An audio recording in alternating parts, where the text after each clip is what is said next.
বাতিলেরা যখন ছিল নায়িকাদের চয়েস করে কাছে নিয়ে যায় সেলফি তুলত।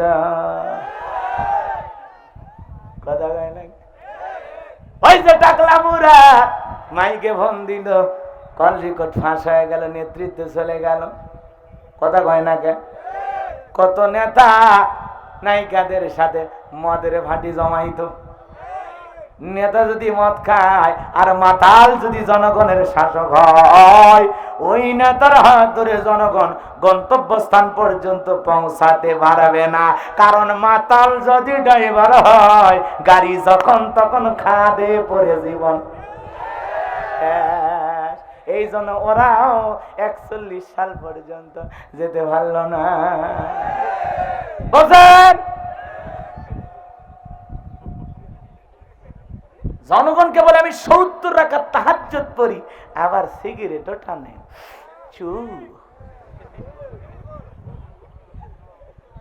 আবার নায়িকা কাছে গেলে গায়ের সাথে ঘেঁষে সেলফি তোলে। এদের লজ্জা আছে? নায়ক নায়িকা অসুস্থ হলে নেতার কাছে অনুদান চাইলে 20 লাখ 30 লাখ টাকার চেক দেয়, যাও সার্জারি করে ভালো হয়ে আসো, আমি আছি। ওরে শয়তান!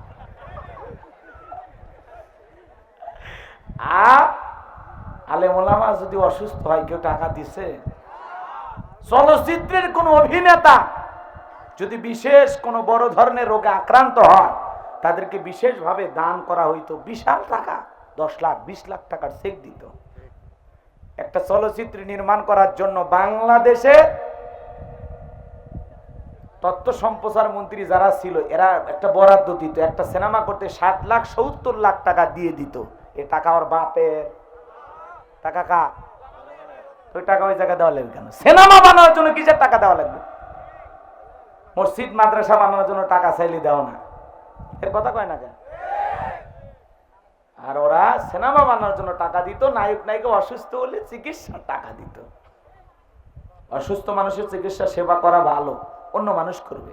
রাষ্ট্রীয় তহবিল থেকে দিয়ে কি শুরু করছো? রাষ্ট্রের টাকা দিতে হলে রাষ্ট্রের জনগণের অনুমতিও লাগবে। বৈষম্য তো বহু জায়গায় হয়েছে, এই জন্য বৈষম্য বিরোধী ছাত্র আন্দোলনে সব তছনছ হয়ে গেছে।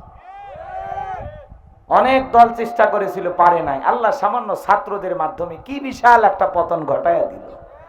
ওরা আগের দিন রাতেও ভাবতে পারেনি। এ কথা কর না কেন?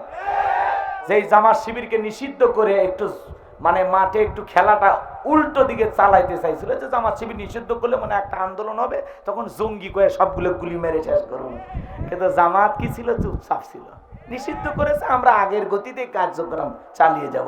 এখন আবার দেখা যাচ্ছে যে সমস্ত ঢাকা বিশ্ববিদ্যালয়ের ছাত্র ভাইরা নেতৃত্ব দিয়েছেন, যারা নেতৃত্ব দিয়েছিলেন সব বাংলাদেশের ইসলামী ছাত্র শিবির। ওই পাহাড়ি যারা আন্দোলন করতেছে, দেশ কি ওদের না? কথা কয় না কেন? ওই যে পাহাড়ে এক মহিলা দেখলাম লাঠি দিয়ে আর সেনাবাহিনীর গায়ে আঘাত করতেছে। এর সাহসটা কত?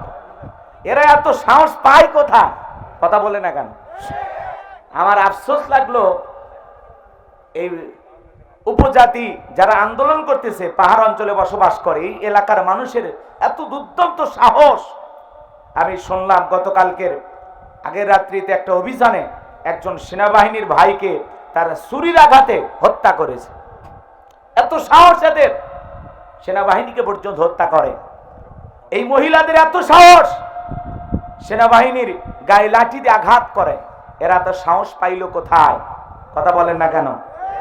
আমরা বলবো আন্দোলন করবা, শান্তি মতো আন্দোলন করো, তোমাদের চাওয়া কি? আর এই দেশের মানুষের এত দিনের আন্দোলন লুকিয়ে কই ছিল? এত চাওয়া, এত দাবি, কথা কয় না কেন?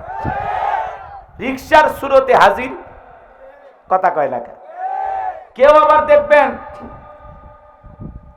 ওই যে আনসার বাহিনী শুনছেন নাকি? আমি বাংলাদেশের দিকে তাকায় দেখতেছি, বাংলাদেশে একটা সময় চলতেছে দাবি লীগ, মানে সব সময় খালি দাবির ওপরে। কেউ মনে করেন সচিবালয়ে ঘেরাও করে দাবি করতেছে, ডক্টর ইউনূস সাহেব তো বেকায়দায় পড়ে আছে, উনি এত দাবি কেমনে পূরণ করবেন? এ মাত্র কয়েক মাস, মানে 1 মাস পার হয়ে গেছে, এই কয়েকদিনে ক্ষমতা পেয়ে কত মানুষের দাবি পূরণ করতে পারেন? এই বেচারাও তো জীবন, কথা কন না কে? তো এই জন্য বাংলাদেশের মানুষের এত দাবি, হিজড়াদের আন্দোলন, তারপরে রিকশাওয়ালাদের আন্দোলন, আনসার বাহিনীর আন্দোলন, অমুসলিম দাদা ভাইরা তারা এত ভালো আছে, তারপরেও আমাদের আরো দাবি। আর কি শান্তি চান? আপনারা যতটা শান্তিতে আছেন তার চাইতে বেশি খারাপ অবস্থা আমরা ছিলাম। আর এখন তো সমস্যা নাই, আমরা আছি তো আপনাদের পাশে, কথা বলেন। এই যে বিএনপির নেতা ভাই উনি বললেন যে অমুসলিমদের পাশে আমরা আছি, তারা তাদের ধর্মীয় উৎসব পালন করবে, কোনো সমস্যা নাই, কোনো বাধা নাই, হরি কীর্তন করেন, যা করেন, কোনো সমস্যা নাই, কোনো অনুমতি নেওয়া লাগবে না, কোনো পারমিশন নেওয়া লাগবে না, কথা কোন ঠিক না? আর পাশাপাশি আমরা বলতে চাই বাংলাদেশে তাফসীর মাহফিল চলবে, আর কোনোদিন থানায় অনুমতি নিতে যাওয়া লাগবে সেই পরিবেশ যেন না আসে। বক্তার নাম দিকে কোনো নেতা যদি নাক ছিটকায় ওর খবর আছে, কথা কোন ঠিক না? হ্যাঁ, আল্লাহ সবাইকে হেফাজত করুন, জোরে বলুন আমিন।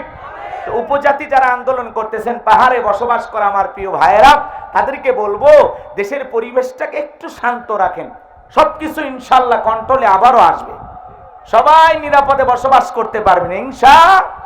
কিছু লোক আন্দোলন করতেছে দেশের একটা অশান্তি সৃষ্টি করার জন্য, অরাজকতা সৃষ্টি করার জন্য, দেশের প্রেক্ষাপটটাকে পরিবর্তন করে দিয়ে হানাহানি ফিতনা ফাসাদের ভিতরে পুরো জাতিকে একেবারে ডুবিয়ে দেওয়ার জন্য, নীল নকশা বাস্তবায়ন করার জন্য বহুরূপে কিছু মানুষ হাজির হচ্ছে।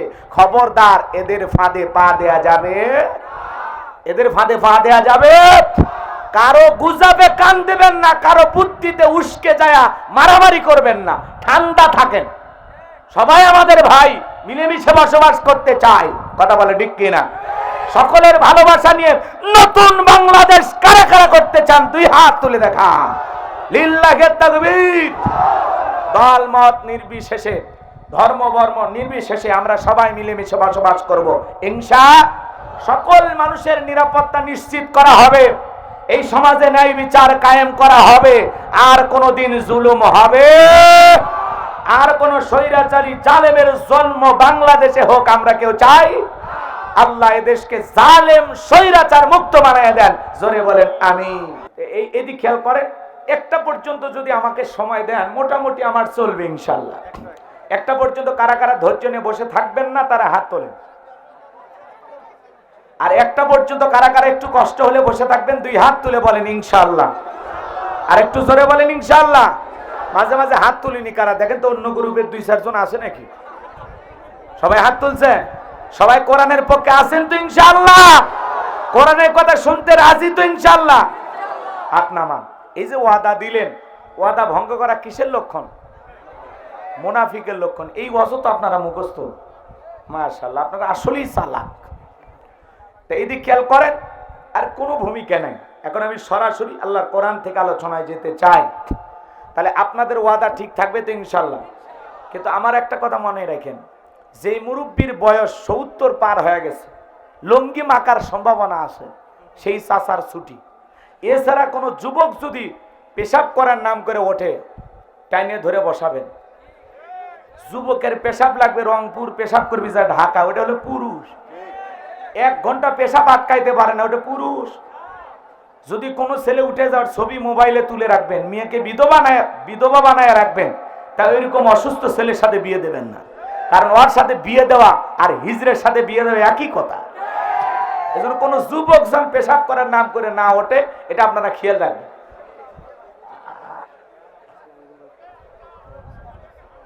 নতুন বাংলাদেশ পেয়েছি, প্রাণ ভরে কথা হবে।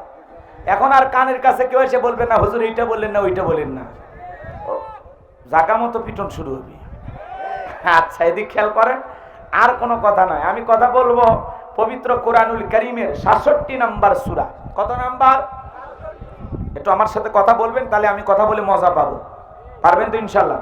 আমি করবো আওয়াজ, আপনারা দেবেন আওয়াজ, জবাব দিবেন ঠিক ঠিক, আলোচনা হবে কমপ্লিট। শ্রোতাদের স্পিরিটে বারে বক্তার হিট, আলোচনা হবে জায়গা মতো ফিট। একটু কথা বলবেন ইনশাআল্লাহ। কত নাম্বার সূরা? 66। সূরার নাম হলো মুলক। বলেন কি না? মুলক। এটা বললে সবাই বোঝে। মুলক পবিত্র কোরআনুল কারীমের কত নাম্বার সূরা?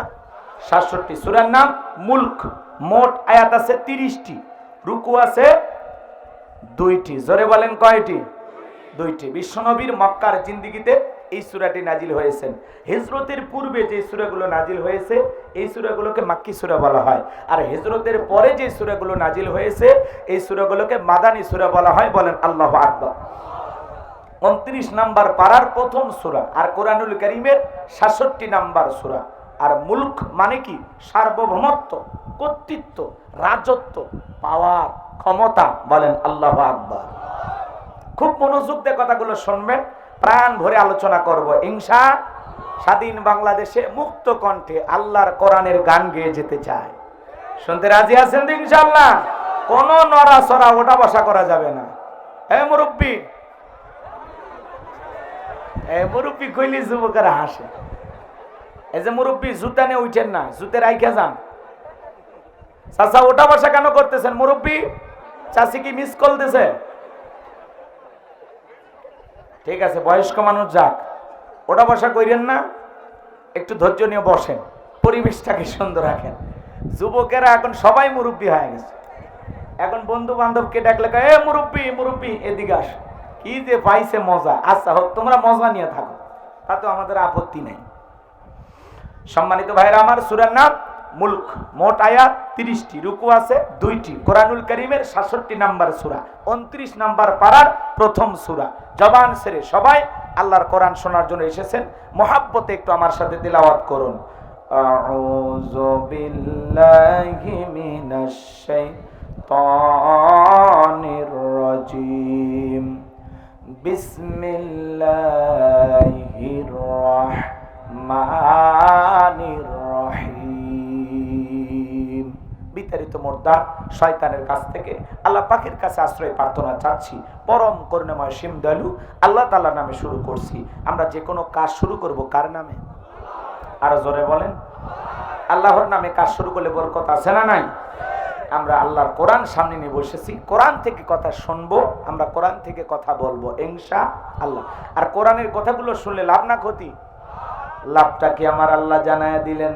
وَإِذَا قُرِئَ الْقُرْآنُ فَاسْتَمِعُوا لَهُ وَأَنصِتُوا لَعَلَّكُمْ تُرْحَمُونَ।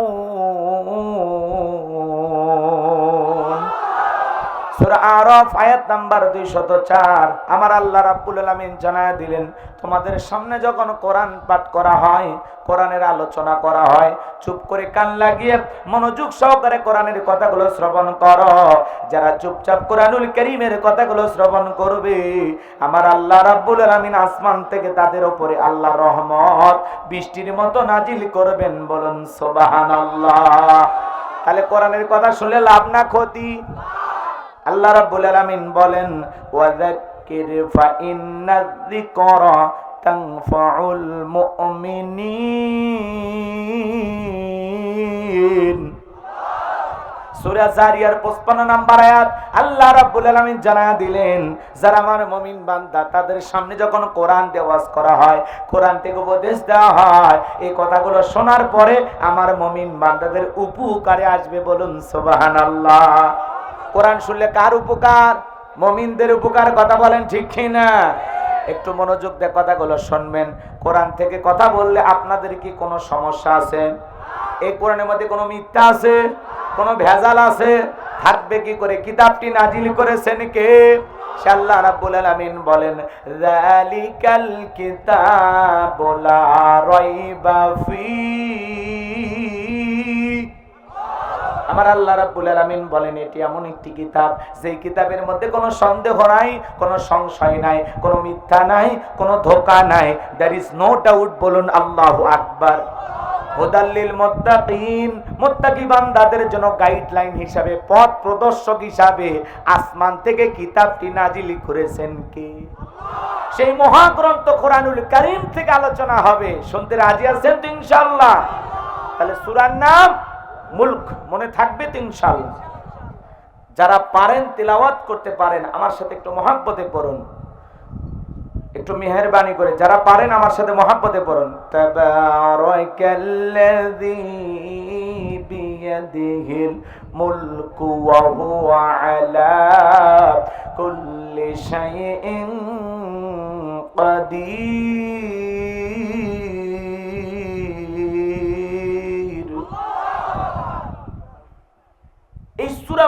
যদি আল্লাহর কোন বান্দা নিয়মিত তিলাওয়াত করে, নিয়মিত যে ব্যক্তি সূরা মুলুক তিলাওয়াত করবে, এই সূরার ফজিলত অনেক। যে ব্যক্তি সূরা মুলুক নিয়মিত তিলাওয়াত করবে, সেই ব্যক্তির জন্য আল্লাহ রাব্বুল আলামিন কবরের সলজতকে সহজ করে দিবেন। বলুন সুবহানাল্লাহ। সূরা মুলুক আল্লাহর যে বান্দা নিয়মিত তিলাওয়াত করবে, কঠিন কিয়ামতের ময়দানে এই সূরাটি তিলাওয়াতকারী ব্যক্তির পক্ষে আল্লাহ রাব্বুল আলামিনের কাছে সুপারিশ করবেন। বলুন সুবহানাল্লাহ। আর কারো ভাগ্যে যদি একবার কোরআনের সুপারিশ জুটে যায়, এই লোকটা জান্নাতে যাবে, তার আর কোনো চিন্তা নাই। এই জন্য কোরআনের মহাব্বত, ভালোবাসা কলিজায় থাকা লাগবে। কোরআনের সাথে সম্পর্কটা গভীর করা লাগবে। কোরআন যদি দিলের ভিতরে নিয়ে কবরে যাইতে পারি, কোরআনের আলো দিয়ে আল্লাহ তাআলা আপনার কবরটাকে আলোকিত করে দিবেন। বলুন সুবহানাল্লাহ। আমার এই আলোচনা শোনার পরে আমাকে অনেক মানুষ ফোন দিয়ে বলেছিলেন, হুজুর আমি জীবনে কোনোদিন কোরআন পড়ি নাই, যেদিন থেকে আপনার এই সূরা মুলুকের ফজিলত নিয়ে আলোচনা করেছেন, এতটুকু শুনে আমি সূরা মুলুক মুখস্থ করেছি, পুরো কোরআন আমি এখন পড়তে পারি। বলেন সুবহানাল্লাহ। মানুষ পারে না এমন কোন কাজ আছে? এই জন্য আপনাদের সকলের প্রতি আমার অনুরোধ, বৃদ্ধ হন, যুবক হন, তরুণ হন, নওজোয়ান হন, সবাই আল্লাহর কোরআন পড়বেন ইনশাআল্লাহ। আল্লাহ কবুল করেন, জোরে বলেন আমিন।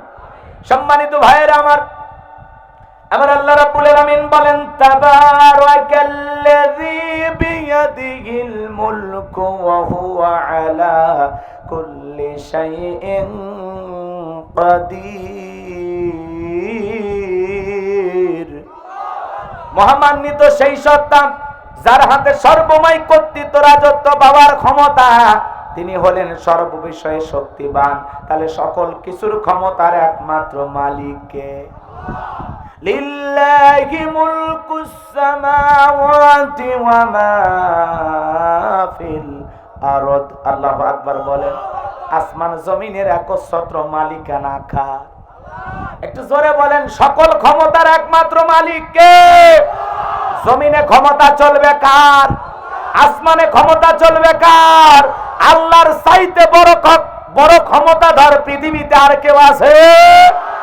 ওয়ালাম ইয়াকুল্লাহু কুফুয়ান আহাদ। আল্লাহর সমকক্ষ, আল্লাহর সমতুল্য, আল্লাহর চাইতে বড় আর কেউ না। তাহলে সব ক্ষমতার একমাত্র মালিক কে? আসমান জমিনের সকল ক্ষমতা চাবিকাঠি আল্লাহর কুদরতি হাতে। বলেন আল্লাহু আকবার। গভীর মনোযোগ দিয়ে দিল থেকে কথাগুলো বুঝবেন, হৃদয় দিয়ে কথাগুলো শোনার চেষ্টা করবেন। তাহলে বলেন তো, জমিন আর আসমানে ক্ষমতা চলবে কার? সকল পাওয়ার, রাজত্ব, ক্ষমতা একমাত্র কার হাতে? আল্লাহর চাইতে বড় ক্ষমতাধর কেউ আছে? আরো জোরে বলেন আছে? তাহলে অনেকে বলবেন, হুজুর আল্লাহর চাইতে বড় ক্ষমতাধর কেউ নাই, তাহলে দুনিয়াতে যারা ক্ষমতার চেয়ারে বসে এরা কি? কথা বোঝেন নাই? আপনাদের এলাকার একটা ছেলে রংপুর বাড়ি, ঢাকায় চাকরি করে, একটা ফ্ল্যাট বাসা ভাড়া নিয়ে থাকে। 5 বছর 10 বছর চাকরি করলেও বলেন তো বাজান, যেই বাসাতে সে থাকে বউ বাচ্চা নেয়া, ওর পরিচয়টা কি? ভাড়াটিয়া। কথা কয় না? আরো জোরে বলেন, ওর পরিচয় কি? 20 বছর চাকরি করলে, ওই বাসা ভাড়া নিয়ে থাকলে পরিচয় কি? ভাড়াটিয়া। এই পৃথিবীর জমিনে যত মানুষ ক্ষমতার চেয়ারে বসে, এরা সবাই হলো ভাড়াটিয়া। কথা কি বোঝেন নাই? আল্লাহ কাউকে 5 বছর, কাউকে 10 বছর, কাউকে 20 বছর, কাউকে 50 বছর ক্ষমতার চেয়ারটা আল্লাহ রাব্বুল আলামিন দান করেন। সে ক্ষমতাটা ভাড়া হিসেবে পায়। ক্ষণিকের পৃথিবীতে যারা ক্ষমতার চেয়ারে বসে আদল ইনসাফ প্রতিষ্ঠিত করে, ন্যায় বিচার কায়েম করে, তাদের সম্মান মর্যাদা বেড়ে যায়, তারা সম্মানের সহিত দুনিয়ার থেকে বিদায় নিতে পারে। কিন্তু যারা ক্ষমতার চেয়ারে বসে জুলুম করে, অত্যাচার করে, জনগণের উপরে নির্যাতন, জুলুমের স্টিম রোলার চালায়, জনগণের হক সঠিকভাবে আদায় করে না, এই জালেমদের শেষ পরিণতি ভালো হয় না।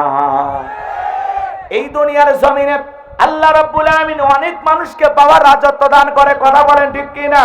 আমার আল্লাহ রাব্বুল আলামিন পবিত্র কুরআনুল কারীমের ভিতরে স্পষ্ট করে আমার আল্লাহ বলেন, কুলিল্লাহুম্মা মালিকাল মুলকি তুতিল মুলকা মান তাশা ওয়া তানজিউল মুলকা মিম্মান তাশা ওয়া তুইজ্জু মান তাশা ওয়া তুযিল্লু মান তাশা বিয়াদিকাল খায়র ইন্নাকা আলা কুল্লি শাইইন কাদির।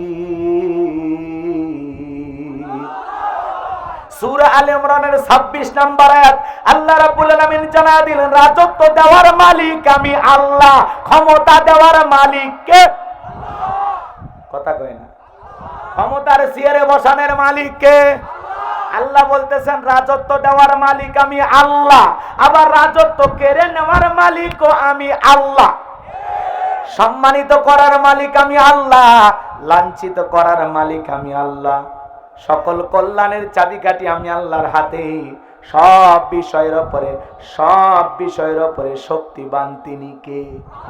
সকল কিছুর উপরে ক্ষমতাবান তিনি কে?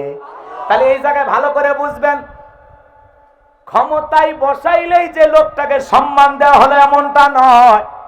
ক্ষমতার সম্মান দুইটা ভিন্ন জিনিস। এই ক্ষমতার চেয়ারে বসাইয়াও অনেক মানুষকে লাঞ্ছিত করেছেন তিনি কে? এই ক্ষমতার চেয়ারে বসাইয়াও নমরুদকে জুতার বাড়ি খাওয়াইয়া ল্যাংড়া মশার কামড় দিয়ে বিদায় করেছেন কে? এই ক্ষমতার চেয়ারে বসে যারা জুলুম করে, অত্যাচার করে, আমরা দেখেছি শ্রীলঙ্কাতে যারা জুলুম করেছে, অত্যাচার করেছিল, জনগণ নেতাকে পাকে পাইয়া কাপড় খুলে ল্যাংটা বানাইছিল। ভাগ্যিস ভালো সেদিন হাফ প্যান্ট পরেছিল। কথা কন না কেন?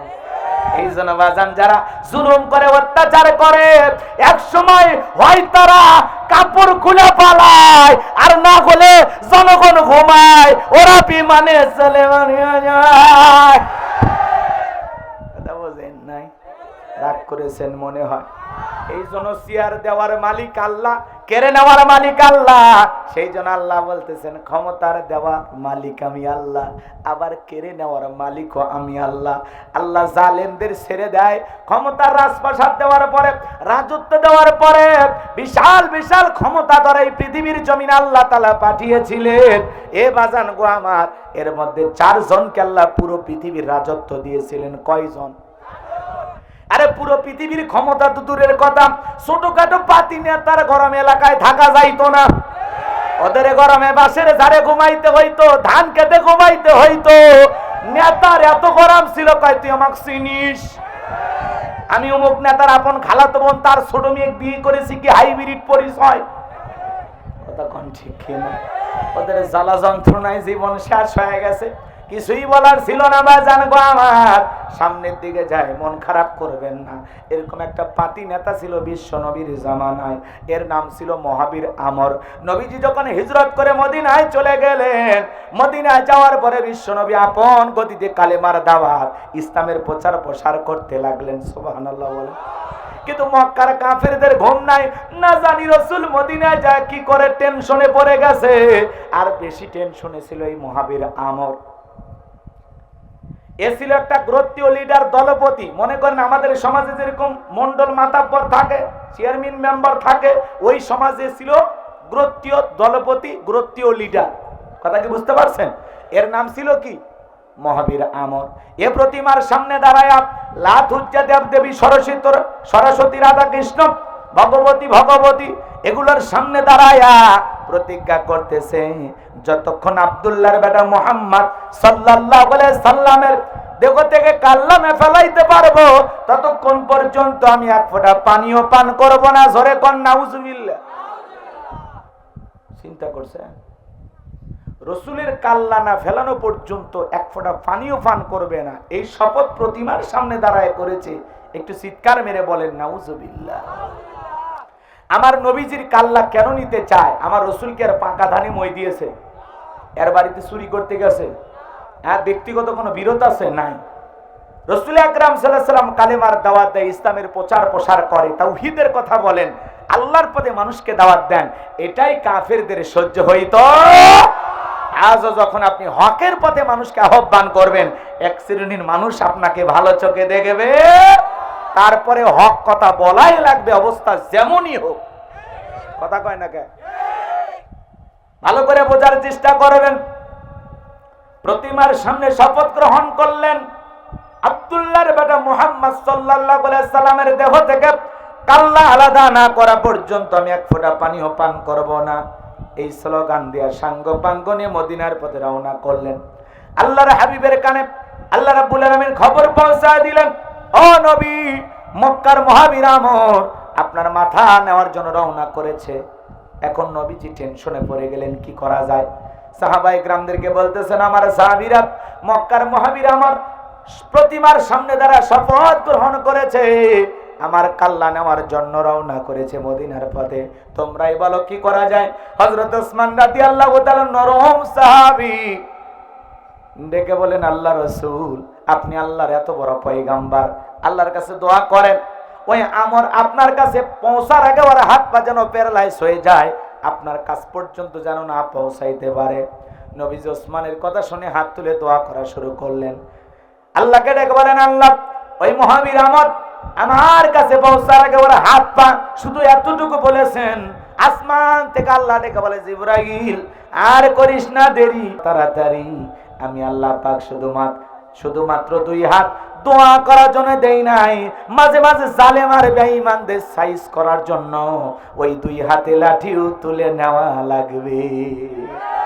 লিল্লাহি তাকবীর। জিবরাইল এসে বলে, নবী দোয়া কবুল হবে না, হাত নামান। বিশ্ব নবী তখন হাত মুখে না নিয়ে হাঁটুর উপরে রেখে দিলেন। আল্লাহু আকবার বলেন। আমরা অনেকে মুনাজাত করি, অনেকে এরকম দোয়া করে আর দড়ি ভাকাই, এ কথা কয় না। অনেকে মুনাজাতের সময় এরকম পিসার মাপে, আছে না? অনেকে আবার এরকম চুপচাপ ধরে থাকে। আবার অনেক যুবক হাতই তোলে না, বলে হুজুর আগে দোয়া করে ক্লান্ত হোক। যখন হুজুর বলে আমিন, তো বলে আমিন হুজুর, আজকের মুনাজাত সেই হয়েছে, হারামি দোয়া ধরেছিল। কথা কয় না কে? এরকম আছে না নাই? তা আপনারা বলেন তো, সব সময় কি দোয়া দিয়ে কাজ হয়? দোয়া দিয়ে কাজ হয়? আপনাদের এই গ্রামের নাম কি? মমিনপুর। একটু উদাহরণ দিচ্ছি কথা বোঝানোর জন্য, রাগ কইরেন না যান। এই গ্রামে মনে করেন প্রতিদিন চুরি হচ্ছে, গরু ছাগল চুরি হয়, টাকা পয়সা চুরি হয়, এমনকি সুন্দরী বউটা পর্যন্ত চুরি হয়। তো এই চুরের অত্যাচারে গ্রামে থাকা কঠিন। এক ছেলে রংপুর শহর থেকে 10 কেজি জিলেবি নিয়ে এসে বাদেশায় ইমাম সাহেবকে দিয়ে বলতেছে, হুজুর, যে চোরের অত্যাচার, গ্রামে থাকাই কঠিন, একটু দোয়া করেন আল্লাহ যেন চোরের হাত থেকে গ্রামবাসীকে হেফাজত করে। এবারে এশার নামাজ পড়ে হুজুর দোয়া করতেছে, আল্লাহ চোরের হাত থেকে গ্রামকে হেফাজত করো। চোর জিলেবি খাওয়ার আসার হাত তুলে সেও বলতেছে আমিন আমিন আমিন। হুজুর যদি ওই জায়গায় হাত তুলে দোয়া না করে বলতো, এই মমিনপুরের যুবকেরা, তোমরা যদি তোমাদের গ্রামের টাকা পয়সা, গরু ছাগল, ধন দৌলত, সুন্দরী বউ সবকিছু রক্ষা করতে চাও, তাহলে এই গ্রামে ঢোকার 4টে রাস্তা আছে। এই 4 রাস্তার মোড়ে মোড়ে মাগরিব থেকে ফজর পর্যন্ত 4 জন করে যুবক বাংলার লাঠি নিয়ে দাঁড়ায় থাকবা। চোরকে দেখা মাত্রই ওই লাঠি দিয়ে এমন পিটান পিটাইবা যাতে 6 মাসে মাজা সোজা না করতে পারে। বলেন তো, চোরকে হাত তুলে আমিন কইতো নাকি তওবা করে ভালো হয়ে যাইতো? এই জন্য চুরি বন্ধ করতে হলে দোয়া দিয়ে কাজ হবে না, আল্লাহর আইন দিয়া চোরের হাত কেটে যদি বাংলাদেশে বিচার করা হয়, সমস্ত চোরেরা তওবা করে আল্লাহর ওলি হয়ে যাবে। ও বলবে ভিক্ষা করব, তাও চুরি করব না। চুরি বন্ধ করতে হলে শক্ত আইন লাগবে। এ কথা কন নাকি আপনারা? সামান্য মোবাইল চুরির সন্দেহে নিয়া তোফাজ্জল নামের একজন পাগল উন্মাদ ছেলেটা, তাকে ওরা বিদায় করে দিল। এই ঢাকা বিশ্ববিদ্যালয়ের যে সমস্ত ছাত্ররা এই ছেলেটাকে বিদায়ছেন, সামান্য ডাল আর ভাতের বিনিময়ে একটা জীবন কেড়ে নিয়েছে। এই সমস্ত মেধাবী ছাত্র নামের সেই সমস্ত ছাত্রদের ফাঁসি বাংলাদেশে দিতে হবে। আর আল্লাহর কোরআন দিয়ে যদি বিচার করা হতো, ঠিক তোফাজ্জলকে যেই কায়দায় পিটায়ে মারছে, ওদেরকে ওই কায়দায় পিটায়ে বিদায় করা হতো।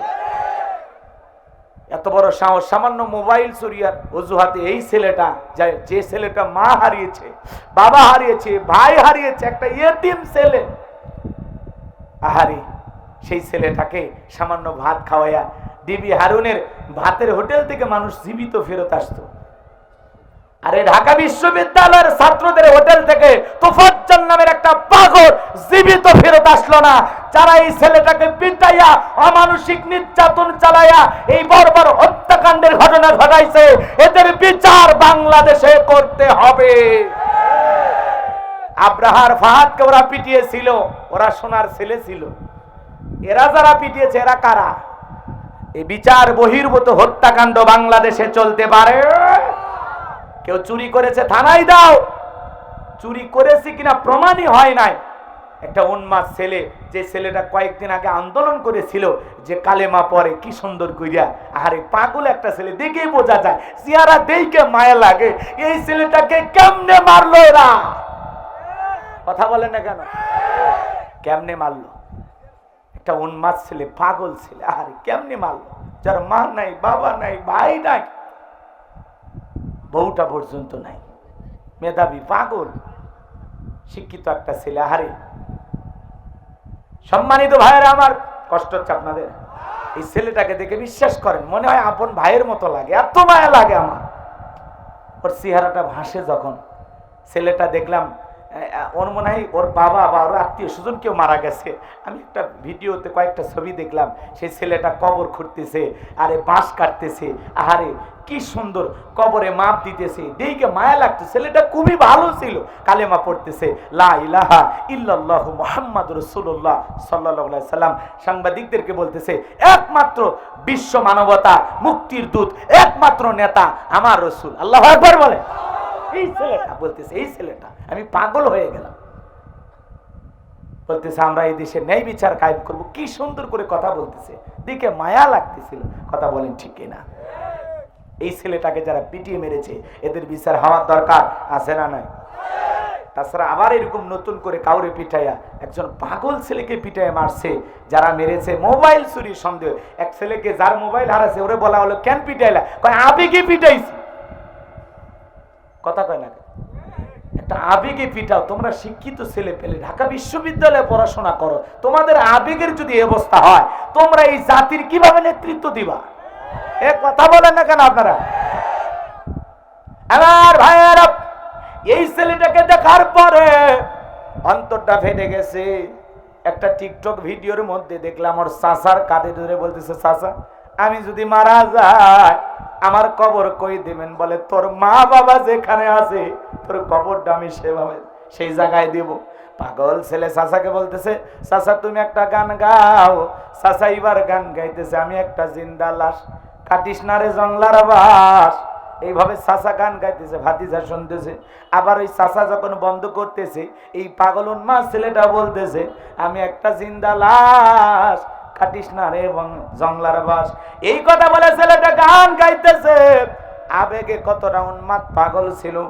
মায়ের জানা যায় যে ইমাম পড়াইছে, বাবার জানাজা যে পড়াইছে, ওই ইমাম সাহেব কেঁদে কেঁদে বলতেছে, তোফাজ্জল আমি ভেবেছিলাম আমার জানাজায় একদিন তুমি দাঁড়িয়ে যাইবা, কিন্তু তোমার জানাজা, তোমার মা বাবার জানাজা আমাকে যে পড়াইতে হবে এটা আমি কখনো ভাবি নাই। এই কথা বলে ইমাম সাহেব হাউমাউ করে কাঁদে। ওর চাচা কাঁদে, ওর একটা ভাতিজা আছে চোখের পানি ছেড়ে দিয়া কাঁদে। তোফাজ্জলের জানাজায় হাজার হাজার মানুষ হাজির হয়েছে। একজন ভাই মাইক ধরে বলতেছে, তোফাজ্জল আপনাদেরকে অনেক জ্বালাইছে, অনেকের কাছে টাকা চাইতো, আমার একটু খাইতে দাও, খাবার চাইতো। আর কোনোদিন তোফাজ্জল খাবার চাবে না, আর কোনোদিন জ্বালাইতে আসবে না।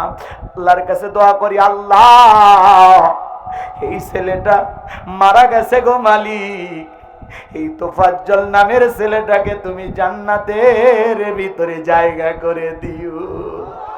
আর একটু জোরে বলেন আমিন। বুকটা ফেটে যায়, ওর জন্য বড় মায়া লাগে। চলেন না সামনের দিকে যাই। কোন কথা বলতে চাচ্ছিলাম ভুলে গেছেন মনে হয়। তাহলে চুরি বন্ধ করতে হলে আইন লাগবে কার? আরো জোরে বলেন কার? আল্লাহর আইন এই জমিনে বাস্তবায়ন হোক। কারা কারা চান দুই হাত তুলে দেখান।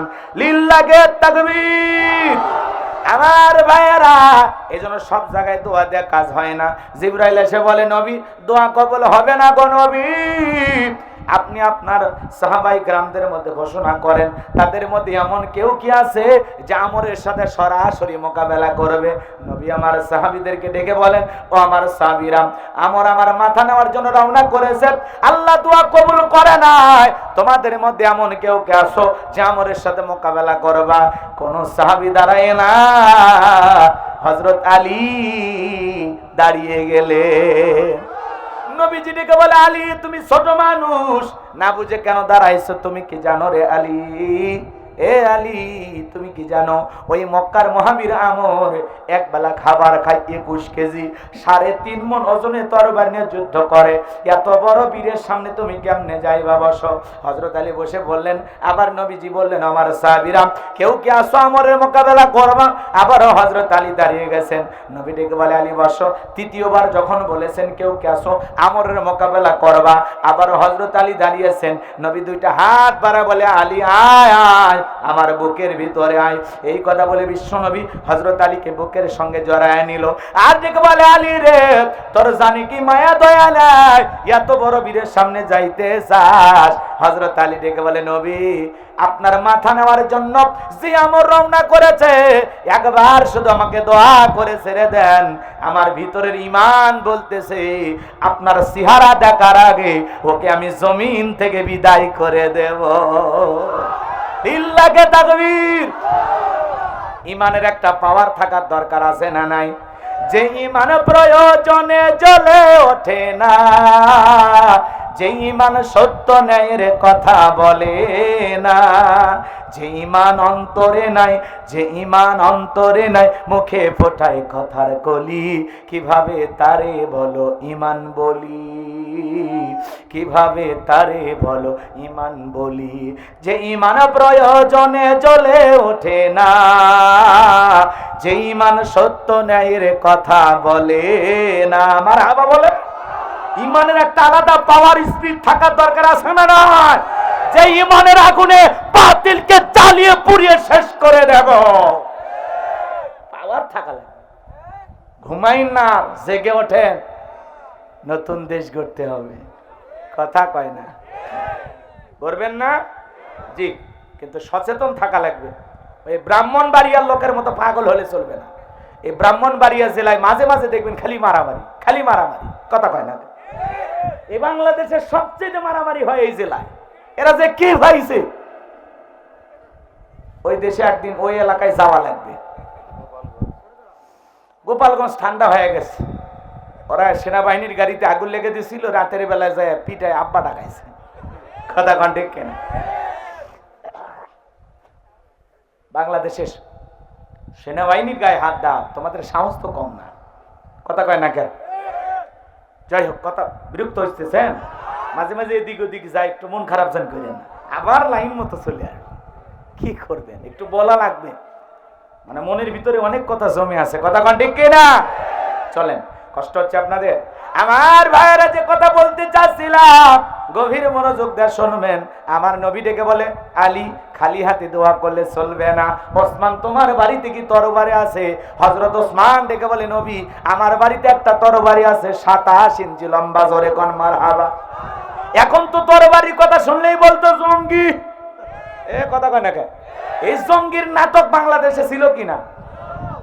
আর এখনো মাদ্রাসার দিকে অনেকে, এখন না এই কয়েক মাস আগেও ছিল, মাদ্রাসার দিকে তাকাইয়া বলতো এখানে জঙ্গিদের কারখানা আছে, আছে না নাই? নানা বাঁকা চোখে তাকাইতো। শোনেন ছোট্ট একটা উদাহরণ দিই আরেকবার, কষ্ট হচ্ছে আপনাদের? তো মনে করেন এলাকা একটা রংপুর শহরে অবশ্যই দাওরা হাদিস মাদ্রাসা আছে, আমি জানি, ওই মাদ্রাসার নাম নিচ্ছি না। মনে করেন একটা শহরে দাওরা হাদিস মাদ্রাসা আছে। তো ইমাম সাহেব মানে মহাতামিম সাহেব ছুটির আগে, কুরবানির ঈদের ছুটির আগে সবাইকে বলতেছে, বাবা তোমরা অনেকে বাড়িতে যাও, কিন্তু এই শহরে অনেক কোটিপতি বসবাস করে, যদি তাদের একটু গরু ছাগল জবাই করে দাও, চামড়াটাও মাদ্রাসায় দিবে, মাঝখানে তোমাদের কিছু হাদিয়াও পকেটে ঢুকবে, এতে মাদ্রাসার কিছু উপকার হবে। তো মনে করেন 80টা ছেলে রাজি হয় বলে, আমরা ঈদের ছুটিতে বাড়িতে যাবো না, কুরবানির পশু জবাই করে তারপরে বাড়িতে যাব। তো হুজুর বলতেছে খালি হাতে তো জবাই করা যাবে না। যাবে? কি লাগবে জবাই করার জন্য? কি লাগে? ছুরি, তরবারি বা চাকু, আপনারা কি বলেন? ছোরা, ছোরা। আচ্ছা যা বলেন বলেন, সমস্যা নেই। আচ্ছা বললেই হলো, তাই না? তো কামারের কাছে অর্ডার দিয়ে 80টা সোরা বা ছুরি বা চাকু বানাইছে। বানানোর পরে হুজুর এখন ঈদের আগের দিন বলতেছে, বাবা কে কোন চাকু বা সোরাটা নিবে, নিয়ে একটু কি দাও, এক কথা কয় না। অনেক মুরব্বীরা দেখবেন কুরবানির আগের দিন চাচা একেবারে কিছু বালু নিয়ে, হ্যাঁ একেবারে বাঁশের একটা লাঠি নিয়ে ওর উপরে দিয়ে মনে করেন চাকু ধার দেওয়া শুরু করছে। দেয় না বাজান, দেয় না? তো মনে করেন 80টা ছেলে চাকুতে ধার দিতেছে। এলাকা একটা তেল তেলা গোয়েন্দার ছিল, যা আলেম ওলামা সহ্য করতো না, হুজুরদের সহ্য করতো না। এই গোয়েন্দার দেখছে বাপরে বাপ যেভাবে অস্ত্র ধার দিতেছে অবস্থা খারাপ। থানায় যা খবর দিছে, পাশে যে থানা ছিল, যে থানার ওসি সাহেব কি অমুক মাদ্রাসায় জঙ্গিদের বিশাল ঘাঁটি, অস্ত্রের ঝনঝনানি, ট্রেনিং চলতেছে, এখনই যান গ্রেপ্তার করেন। তো এইবার ওসি সাহেব এসে পুরো মাদ্রাসা ঘেরাও করেছে। মাদ্রাসার ভিতরে ঢুকে মহতামিম হুজুরকে বলে, হুজুরের দিকে আসেন, আমরা গোপন তত্ত্বের ভিত্তিতে সংবাদ পাইয়াছি এই জায়গায় নাকি জঙ্গিদের বিশাল আস্তানা আছে, বিশাল ঘাঁটি। মহতামিম হুজুর বলতেছে, না এরকম কোনো ঘটনা তো আমাদের মাদ্রাসায় ঘটেনি, আর আমরা তো কেউ জঙ্গি না। তখন বলতেছে, হ্যাঁ আমরা যে তত্ত্ব পেয়েছি ইয়া মিথ্যার হওয়ার কোনো সম্ভাবনা নাই, তাই নাকি? বলে, হ্যাঁ এই মাদ্রাসা তল্লাশি চালাও, সার্চ করো। পুরো মাদ্রাসায় তল্লাশি চালাইয়া মহতামিম হুজুরের খাটের নিচে পাইছে ওই যে কি 80টা সোরা বা ছুরি। ওইটা নিয়ে এসে এবার মহতামিম হুজুরের সামনে, বোঝেন নাই, বস্তাটা ওপেন করে সব সোরা যখন মাদ্রাসার মাটির ভিতরে ঢালছে, বলে, হুজুর এসব কি তত্ত্ব তো মিথ্যা না, এসব কি বলেন বলেন। এক বুদ্ধি মোটা ছাত্র কোন জায়গায় কি বলা লাগবে কথার ব্রেক পায় না। ও তখন বলতেছে, এসব কি চিনতেছেন না, আগামী 10 তারিখ খালি ধর্ম আর জবাই করো, ধর্ম আর জবাই করো, রক্তের বন্যা বয়ে যাবে, রক্তের বন্যা। এই কথা শোনার পরে থানার ওসি সাহেব বলতেছে, মহতামিম সহ সবগুলোকে গ্রেফতার করো, সবগুলোকে ধরো, গ্রেফতার করো। এইবার মহতামিম হুজুর বলতেছে, ওসি সাহেব আপনি মুসলমান না? কয় মুসলমান না মানে আমার বাপ হাজি। কয় বাপ যদি হাজি হয় আপনি বাজি কেন? কয় কি হয়েছে? 10 তারিখ মানে বোঝেন না? 10 তারিখ কি? আগামী 10 তারিখ হলো পবিত্র ঈদ উল আজহা। এই ছেলেটা বলা লাগবে একভাবে, বলেছি একভাবে। এই ছেলেটা বলতেছে আগামী 10 তারিখে পবিত্র ঈদ উল আজহার দিনে গরু ছাগল ধরবো আর জবাই করব। তখন বলতেছে ও ঘটনা এই। এরা ছিল এইরকম, আগে ধরতো 2-4 বছর জেল খাটাইতো, তারপরে নিঃশর্ত মুক্তি পাওয়ার ব্যবস্থা করে দিত। আগে নাটক সাজাইতো, আগে অপরাধ প্রমাণিত হওয়া লাগবে, তারপরে তো জেলে ঢুকাবেন। কথা কোন ঠিক না? এই জন্য মনে রাখবেন, এদেশের যারা মাদ্রাসায় চামড়ার দাম, মানুষ চামড়া দিত, চামড়ার দাম কমায় সিন্ডিকেট, এখানে বিশাল সিন্ডিকেট। জুতার দাম কমেনি, 500 টাকার জুতা এখন 3000 টাকা হয়েছে। আর আগের সেই 1500-2000 টাকার চামড়া, গরুর দাম 3 লাখ, চামড়ার দাম 250 টাকা। সবগুলো সাইজ করা হবে। এরা মনে করে চামড়ার টাকা দাম কমায় দিলে মাদ্রাসা বন্ধ হয়ে যাবে। কি মনে করেন আগের তুলনায় মাদ্রাসা কমেছে না বেড়েছে? এরা ষড়যন্ত্র চতুর্মুখী করেছিল, কিন্তু কোনো লাভ হয়? মনে রাখবেন, এই দেশের প্রত্যেকটা মুসলমানের পকেটে পকেটে আল্লাহ মাদ্রাসা চালানোর জন্য টাকা রেডি করে রাখছে। কথা বলে ঠিক কিনা? এই জন্য আমরা বলতে চাই, চামড়ার দাম কমায় মাদ্রাসা বন্ধ করতে পারো নাই, জঙ্গির নাটক করে মাদ্রাসা বন্ধ করতে পারো নাই। আজও যারা মাদ্রাসার দিকে বাঁকা চোখে তাকাবে, ওদের চোখ তুলে নেওয়া হবে,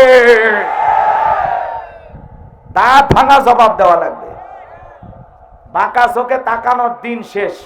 এখন বৈষম্য মুক্ত বাংলাদেশ করতে চাই। কথা বলে ঠিক না? সুন্দর একটা বাংলাদেশ গড়ার জন্য মিলেমিশে থাকবো ইনশাআল্লাহ। কষ্ট হয় নাকি আপনাদের? সম্মানিত ভাইয়েরা, আমার যে কথা বলতে চাচ্ছিলাম, হযরত ওসমান তরবারি নিয়ে আসলেন, হযরত আলীর হাতে দিয়ে দিলেন। হযরত আলী তরবারি পায়ে মারছে দৌড়। আমার নবী ডেকে বলে, আলী এত জোরে কেন দৌড় মারো? হযরত আলী ডেকে বলে, নবী অনেক আগে আপনাকে হত্যা করার প্রতিশ্রুতি নিয়ে রওনা করেছে, আমি চাই আপনার কাছে পৌঁছার আগে ওকে আমি জমিন থেকে বিদায় করে দেব। এই কথা বলে হযরত আলী দৌড়াইতে লাগলেন। দৌড়াইতে দৌড়াইতে দৌড়াইতে দৌড়াইতে আমরের মুখোমুখি হয়ে গেছে। হযরত আলীকে দেখা মাত্র আমর ডেকে বলে, কি রে পিচ্চি আলী, তুই কেন আমার সামনে? হযরত আলী বলে, পিচ্চি নাকি পরে বুঝাইতেছি, মারহাবা কন। এই কথা বলে হযরত আলী ওই তরবারি দিয়ে একটা দাগ টানতেছেন আর একটা দোয়া পড়তেছেন। এই দোয়া পড়ে যদি বাড়ির চতুর্দিকে ফু দিতে পারেন, পানি ছিটায়া দিতে পারেন, বড় বড় দুর্ঘটনার হাত থেকে আল্লাহ আপনার পরিবারের সবাইকে হেফাজত করবেন। বলেন আল্লাহু আকবার। এইবার তরবারিতে কি দোয়া পড়তেছেন, দাগ টানতেছেন, শোনেন। হযরত আলী এবার দাগ টানতেছেন, এরকম বোঝেন নাই? দাগ টানা বোঝেন তো? দাগটা টানার পরে তরবারিটা উঁচু করে ডেকে বলে, এ কাফেরের বেটা আমর, তোর যদি সাহস থাকে দাগটা পার হয়ে দেখায়। আল্লাহু আকবার বলেন। কথায় আছে ছোট মরিচের ঝাল বেশি। হযরত আলী শুধু তরবারিটা উঁচু করে বলতেছে, এই কাফেরের বেটা আমর, এই আমর, তোর যদি সাহস থাকে খালি দাগটা পার হয়ে দেখা। এ আয় আয়, খেলা হবে, আয় আয়। আল্লাহু আকবার বলেন। আরেকটু জোরে বলেন আল্লাহু আকবার। খালি দাগটা পার হয়ে দেখা, এ আয় আয়। মুহাম্মাদান আবদুহু ওয়া রাসূলুহু الذي أرسله بالحق بشيرا ونذيرا وداعيا إلى الله بإذنه وسراجا وقمرا منيرا فقد قال الله تعالى في كلامه المجيد وفي فرقانه الحميد। সকলে জবান ছেড়ে মোহাব্বতে আওয়াজ দিয়ে পড়ুন, আউযু বিল্লাহি মিনাশ শাইতানির রাজীম, বিসমিল্লাহির রাহমানির রাহিম।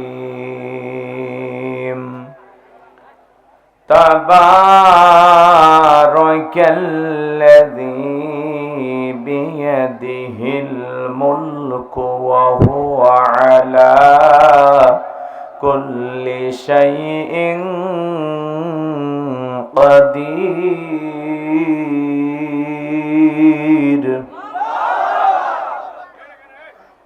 الذي خلق الموت والحياة ليبلوكم أيكم أحسن عملا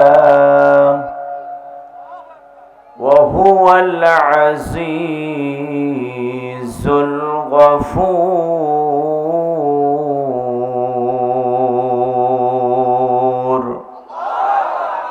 صدقت يا رب العالمين। وعن أبي هريرة رضي الله تعالى عنه قال قال رسول الله صلى الله عليه وسلم الدنيا سجن المؤمن وجنة الكافر رواه المسلم। وقال تعالى في شأن حبيبي إن الله وملائكته يصلون على النبي يا أيها الذين آمنوا صلوا عليه وسلموا تسليما। সকলে দরুদ ইব্রাহিম পড়ুন।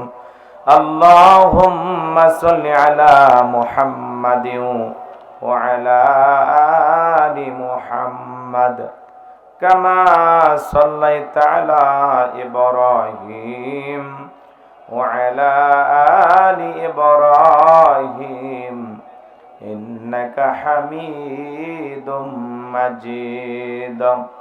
اللهم بارك على محمد وعلى آل محمد كما باركت على إبراهيم وعلى آل إبراهيم إنك حميد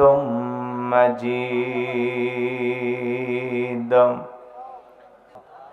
لا إله إلا الله جوري لا إله জোরে লা ইলাহা ইল্লাল্লাহ জোরে লা ইলাহা। একটু মোহাব্বতে জোরে জোরে আওয়াজ করে লা ইলাহা ইল্লাল্লাহ জোরে লা ইলাহা ইল্লাল্লাহ জোরে। ফুলের বুকে থাকলে মধু ভ্রমর যেমন আসে, কোরআনের জ্ঞান থাকলে বুকে সবাই ভালোবাসে। লা ইলাহা ইল্লাল্লাহ, জোরে লা ইলাহা ইল্লাল্লাহ, জোরে লা ইলাহা, জোরে লা ইলাহা, জোরে লা ইলাহা, লা ইলাহা ইল্লাল্লাহু মুহাম্মাদুর রাসূলুল্লাহ। জবান ছেড়ে এক বাক্যে পড়ছি সাল্লাল্লাহু আলাইহি ওয়াসাল্লাম। বাংলাদেশের ঐতিহ্যবাহী রংপুর জেলার সদর থানার অন্তর্গত তারবিয়াতুন নিসা দারুস সুন্নাহ বালিকা মাদ্রাসার উদ্যোগে আজকের ওয়াজ ও দোয়ার মাহফিলের সম্মানিত সুযোগ্য অনারেবল প্রেসিডেন্ট সেবক জনাব মোহাম্মদ আমজাদ হোসেন, আল্লাহ পাক তার গোলামকে হায়াতি তৈয়বা সিয়াতি কুলিয়া দান করুন, সকলে বলুন আমিন। আজকের প্রোগ্রামের বিশেষ অতিথিবৃন্দ, আমন্ত্রিত অতিথিবৃন্দ, অন্যান্য অতিথিবৃন্দ, সকলের নাম বলা সম্ভব নয়, অনেক সময় লেগে যাবে। সকলের জন্য দোয়া করছি, আল্লাহ পাক সবাইকে দুনিয়া আখিরাতের উত্তম জাযা দান করুন, সকলে বলুন আমিন। আলোচনা রেখে ধন্য করেছেন আমার অত্যন্ত কাছের মহাব্বতের প্রিয় ভাই হযরত মাওলানা মোহাম্মদ মমিনুল ইসলাম সাহেব।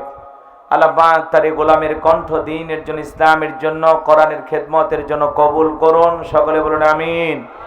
কথা বলে ধন্য করেছেন বিশিষ্ট ইসলামী চিন্তাবিদ মুফাসসির কোরআন হযরত মাওলানা মুফতি মোহাম্মদ শহীদুল ইসলাম মাদানী দামাত বারাকাতুহু আলিয়া। আল্লাহ পাক তার গোলামের কণ্ঠ দ্বীনের জন্য, ইসলামের জন্য কবুল করুন, সকলে বলুন আমিন। মঞ্চ উপস্থিত সম্মানিত উলামা ইকরাম, সামনে বসা পিতৃ সমতুল্য মুরব্বী বাবাজিরা, কলিজার টুকরা প্রাণপ্রিয় যুবক ভাইরা, ছোট্ট ছোট সোনা মানিকেরা, পর্দার আড়ালের সম্মানিত অবলা সরলা আবেদা সালেহা মা ও বোনেরা, প্রশাসনের সম্মানিত পুলিশের ভাইয়েরা, ডিবির ভাইয়েরা, জাতির বিবেক প্রিয় সাংবাদিক বন্ধুগণ, বিভিন্ন রাজনৈতিক দলের সম্মানিত নেতা কর্মী ভাইয়েরা, সবাইকে নিয়ে আরেকটি বার সালাম দিচ্ছি। আশা করছি সকলেই সালামের জবাব জোরে সোরে দেবেন। আসসালামু আলাইকুম ওয়া রাহমাতুল্লাহি ওয়া বারাকাতুহু।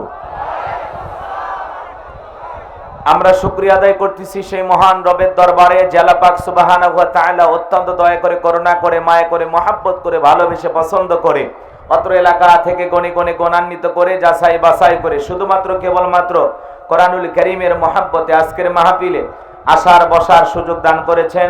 সে মহান রবের দরবারে সিজদাবনত চিত্তে কালিমাতুশ শুকর আদায় করে পড়ছি আলহামদুলিল্লাহ। হয় নাই কৃপণতা অলসতা দূর করে মুসলমান হিসেবে সিংহের মতো বাঘের মতো গর্জন দিয়ে আল্লাহর দেয়া জবান দ্বারা দুইটা ঠোঁট নাড়ায়া শরীরের সবটুকু শক্তি উজাড় করে চিৎকার মেরে বলুন আলহামদুলিল্লাহ। করুন রব্বানা লাকাল হামদ হামদান কাসীরান তাইয়িবান মুবারাকান ফীহি। লক্ষ কোটি দরুদ সালাম মানবতার শ্রেষ্ঠ বন্ধু বিশ্বনবী, বিশ্ব নেতা, যে নবী আইয়ামে জাহিলিয়াতের যুগে আগমন করে অসভ্য মানুষগুলোকে সভ্য বানিয়েছেন, অভদ্র মানুষগুলোকে ভদ্র বানিয়েছেন, কোরআন নামের সংবিধান দিয়ে কোরআনের রাজ কায়েম কইরা সোনালী যুগ উপহার দিয়ে মদিনার পাক ভূমিতে শায়িত আছেন। সে রাসূলের প্রতি কলিজা ভরা মহব্বত নিয়ে পড়ছি দরুদ সালাম, সকলেই পড়ুন সাল্লাল্লাহু আলাইহি ওয়াসাল্লাম।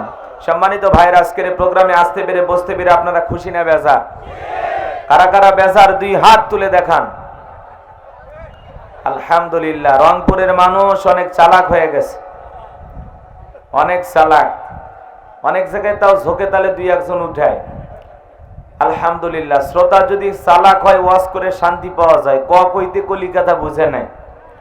আজকের প্রোগ্রামে আসতে পেরে, বসতে পেরে কারা কারা খুশি, মুখে নিয়ে হাসি, আওয়াজ দেবে বেশি। আল্লাহ নামের এমন একটি স্লোগান দেবেন, এলাকায় যদি কোনো ইসলাম বিরোধী উই পোকা, সার পোকা, তেলা পোকা থাকে, ওদের কলিজায় যেন কম্পন সৃষ্টি হয়, এমন আওয়াজ তুলতে রাজি আছেন যারা? বীর মুসলমানের মতো দুটি হাত টান টান করে তুলে দেখান তো তারা। লিল্লাহে তাকবীর, লিল্লাহে তাকবীর, আল কোরআনের আলো, আল হাদিসের আলো, দুনিয়ার মুসলিম, সারা বিশ্বের মুসলিম, আমার নেতা তোমার নেতা, আমার নেতা তোমার নেতা, লিল্লাহি তাকবীর, আল কোরআনের আলো, আল হাদিসের আলো, দুর্নীতির আলো। হাত নামান। অনেকে ঝোঁকে তালে বলেই ফেলেছেন দুর্নীতির আলো ঘরে ঘরে জ্বালো। বাংলাদেশে দুর্নীতি দমন কমিশন আছে না নাই? এরপরে দুর্নীতি কমেছে নাকি ডিজিটাল কায়দায় বেড়েই চলেছে? দিন যত গড়াচ্ছিল দুর্নীতির পাল্লা তত ভারী হচ্ছিল। কথা বলেন ঠিক কিনা? পাল্লা এত ভারী হয়েছে, দুর্নীতির দায়ে এ দেশটাকে লুটে পুটে খেয়েছে। কথা বলেন ঠিক কিনা? এদেশের অর্থনীতিকে একেবারে ধ্বংস করে দিয়ে গেছে। আমাদের এই দেশ আমরা আবারও নতুন করে গড়ব ইনশাআল্লাহ। জালেমের বিদায় হয়েছে, স্বৈরাচারের বিদায় হয়েছে, তারপরেও অনেক জায়গায় জুলুম বন্ধ হয়নি। কথা বলেন ঠিক কিনা? মনে রাখবেন, মাজলুম থাকলে আল্লাহর সাহায্য পাবেন, কিন্তু জালেম হলে আল্লাহর সাহায্য পাওয়া যাবে, এটা মাথায় রাখা লাগবে। আমার পাশে বসা বিএনপির একজন নেতা, তিনি যে চমৎকার কথা বলেছেন যে বিএনপির নাম নিয়ে যদি কেউ চাঁদাবাজি করতে চায়, কেউ যদি আপনাদের কাছে 10 টাকা চায়, আমার কাছে মোবাইল করবেন, তার ব্যবস্থা নেওয়া হবে। এনাদের যিনি নেতা বর্তমান ভারপ্রাপ্ত চেয়ারম্যান জনাব তারেক রহমান, তারও বক্তব্য একই, যে কেউ চাঁদাবাজি করবেন না, দখলদারি করবেন না, কারণ এর আগে যারা ছিল তারা এরকম করেছিল, বিদায় জনগণ এটা মেনে নিতে পারে না। এই জন্য আমরা চাই একজন বিদায় নিয়েছে, নতুন করে আর কেউ যেন এইরকম না হয়। এই জন্য বিএনপির সমস্ত নেতারা চেষ্টা করে যাচ্ছেন, তারা যেন একটু জনগণের সাথে ভালো আচরণ করতে পারেন, ভালো উপহার দিতে পারেন, ভালো ব্যবহার করতে পারেন, তাদের দলের ভিতরে যেন কোনো চাঁদাবাজের জন্ম না হয়, এটা তারা চেষ্টা করে যাচ্ছেন। এটা খুবই ভালো লক্ষণ, কারণ এই দেশ আর কোনো জালেম স্বৈরাচারীর হাতে যাক, এটা আমরা চাই না। কথা বলেন ঠিক কিনা? আসলে কেউ যদি মনে করে এটা আমার বাবা, সেখানে আর কিছু করার থাকে না। তা আমাদের অবস্থাটা তাই হয়ে গেছিল, এই আর কিছুই না। তো যাই হোক, আল্লাহ তাআলা যেন এই দেশের প্রতি রহমত বরকত নাজিল করেন। জোরে বলেন আমিন। আমরা ভালো মানুষকে নেতা হিসেবে চাই। কথা কি বোঝা যায়? আমার আজকের আলোচনা থেকে আপনারা কিছু পাবেন ইনশাল্লাহ। আমি সেইভাবে আলোচনা করব। আমাদেরকে প্রস্তুতি নেওয়া লাগবে, সামনের দিনে আমরা আগামীতে কেমন নেতা চাই। কথা বলেন ঠিক কিনা? এই জন্য একটু অপেক্ষা করেন। বিএনপিও চেষ্টা করবে, কারণ ইতিহাস থেকে শিক্ষা গ্রহণ করতে হবে।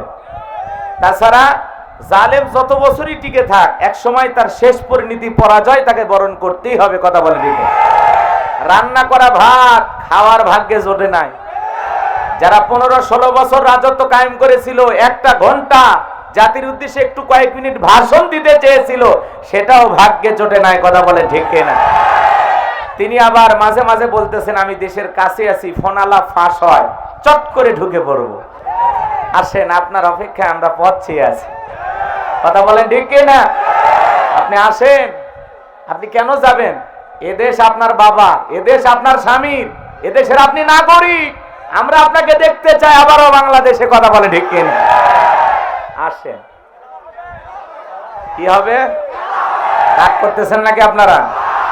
আমরা সকলের জন্য দোয়া করি, কারো আমরা অমঙ্গল চাই না, অকল্যাণ চাই না। উনি একটু আসতে চাচ্ছে, আসুক না। কি বলেন? আসার পরে উনি কোথায় থাকবেন, কি করবেন, সেটা ওনার বিষয়।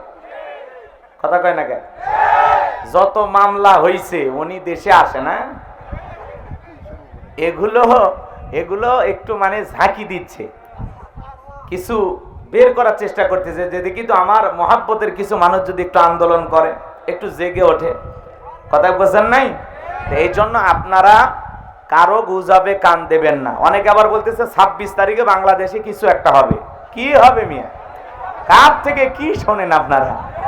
কি যেন একটা অ্যাপস বের হয়েছে, ওই অ্যাপসের মাধ্যমে ছেলেরা নাকি কোটিপতি হয়ে যাবে, হেলিকপ্টার দিয়ে টাকা পড়বে। এগুলো ধান্দায় আছো তোমরা? বাপরে বাপ, টাকা এত সহজ? 26 তারিখে নাকি সব কোটিপতি হয়ে যাবে, টাকাওয়ালা হয়ে যাবে। হ্যাঁ, অনেকে বলতেছে 26 তারিখে নাকি উনি আসবেন। কি বলো তোমরা? পুরো বাংলাদেশের মানুষ তাকিয়ে আছে উনি আসবে, এটা দেখার আশা। পালিয়ে গেছে ভালো মতো দেখতে পারি নাই, কথা কোন ঠিক কিনা? উনি যে ঢুকতেছেন এই দৃশ্যটা আমরা দেখতে চাই। হ্যাঁ, কষ্ট পাইেন না, কষ্ট পাইেন না।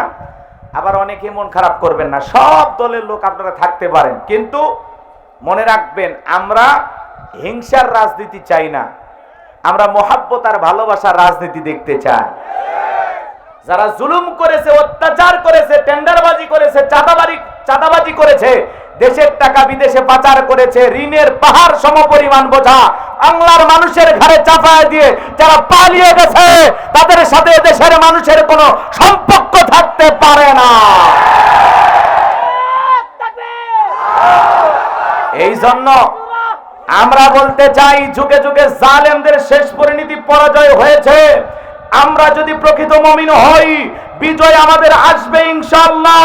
আর সেই বিজয় আনতে যদি কখনো ডাক আসে, মাথায় কাফনের কাপড় বেঁধে বিবির কাছ থেকে বিদায় নিয়ে, সন্তানদের কাছ থেকে বিদায় নিয়ে আল্লাহর জমিনে আল্লাহর দ্বীনকে প্রতিষ্ঠিত করতে গিয়ে, কোরআনের সমাজ কায়েম করতে গিয়ে যদি বুকের তাজা রক্ত দিতে হয় আল্লাহর কোরআনের জন্য, দ্বীনের জন্য, ইসলামের জন্য, কারা কারা বুকের তাজা রক্ত দিতে রাজি? তুই হাত তুলে আল্লাহকে দেখা।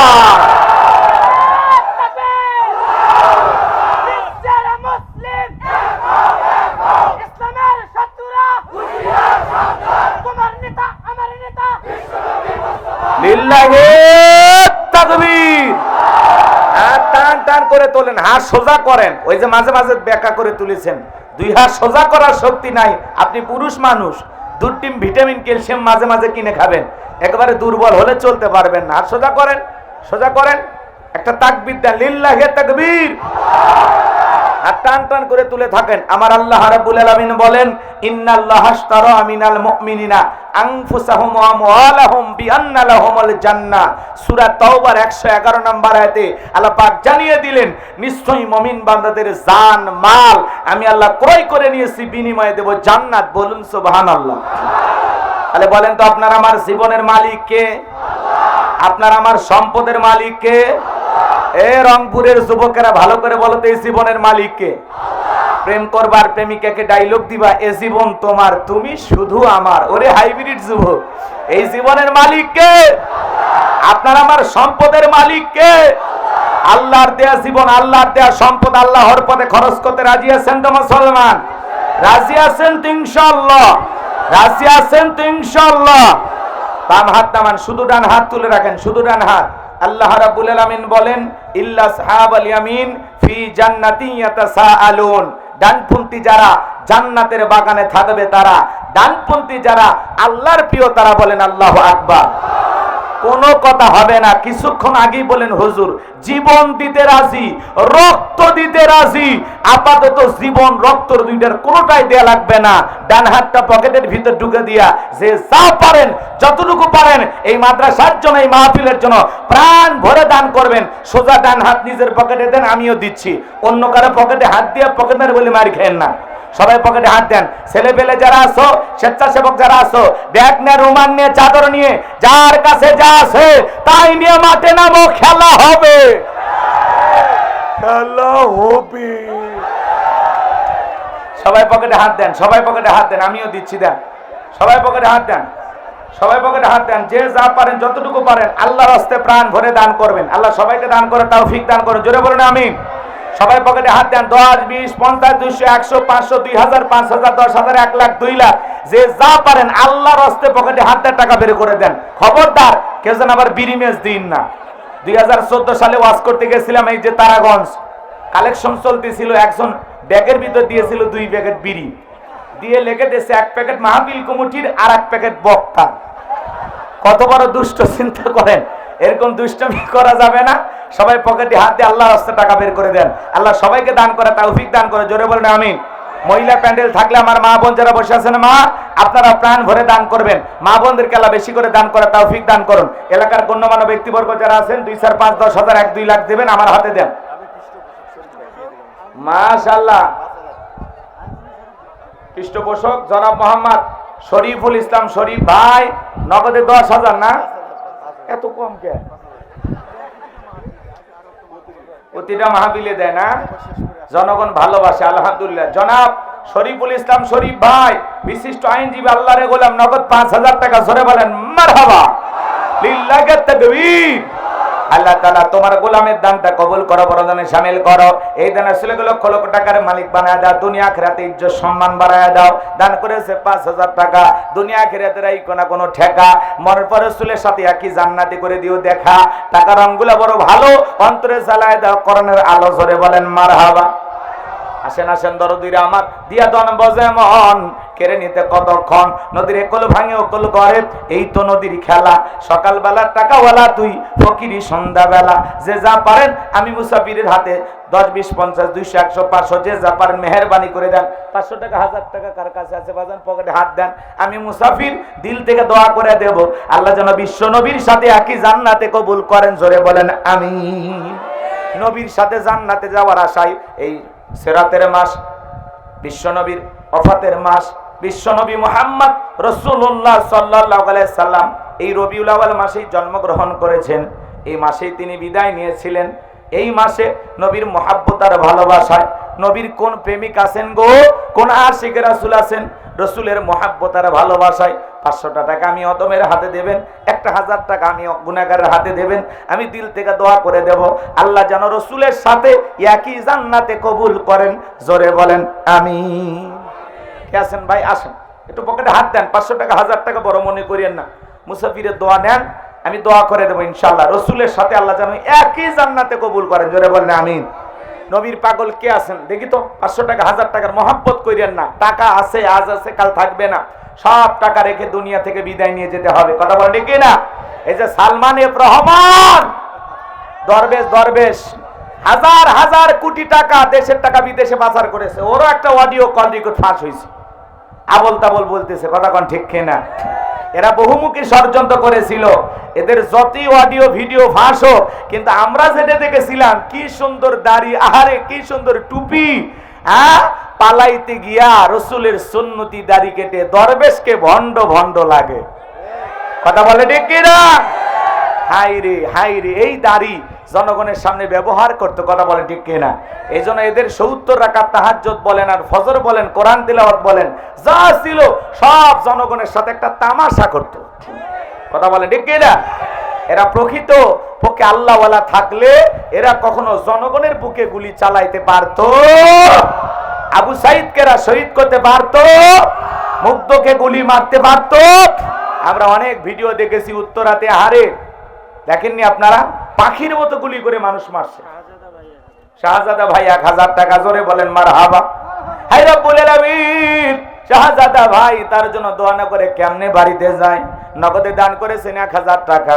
দুনিয়া আখিরাতের এই কোনো ঠেকা, মনে পড়ে রাসূলের সাথে একই জান্নাতে করে দিও দেখা। টাকার রংটা বড় ভালো, অন্তরে জ্বালায় দাও কোরআনের আলো। জোরে বলেন মারহাবা। আরেকটু জোরে বলেন মারহাবা। ভাই 2-1 মিনিটের মধ্যে আলোচনায় চলে যাওয়া লাগবে, অনেক রাত হয়েছে। একটু বৃষ্টির কারণে কর্তৃপক্ষের ভাই একটু দেরি করছিল, যে কি যে হয় না হয়। যাই হোক, অনেক মানুষ বৃষ্টির কারণে আসতেও পারে না। তাছাড়া আলহামদুলিল্লাহ আরো লোকজন হইতো, আশা করা যায়।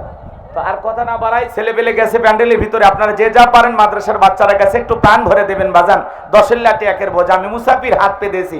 20 টাকাও যদি সহযোগিতা করেন, আল্লাহ এই দান যেন কবুল করেন। জোরে বলেন আমিন। যা পারেন, যতটুকু পারেন। এ যুবক, 200-100 টাকা যা পারো দাও। এমবি এক সপ্তাহ তোলার দরকার নেই তোমার। আজকে 12টা বাজাবো, একটু অপেক্ষা করো। যুবকদেরকে আগে সাইজ করা লাগবে। এরা পরিবর্তন হলে পুরো সমাজ পরিবর্তন হবে ইনশাআল্লাহ। হ্যাঁ, যুবকেরা যারা আছো তাড়াতাড়ি করে দাও বাবা। তোমাদের দুঃখের কথা আজকে খুলে বলবো ইনশাআল্লাহ। হ্যাঁ, দাও বাবা দাও। এই ছেলে দাও, এমবি তোলার টাকাটা দাও। দোয়া করে দেবো, সুন্দরী বউ পাইবা, দাও। হ্যাঁ, যে যা পারেন দেন, আল্লাহ দান কবুল করেন। জোরে বলেন আমিন।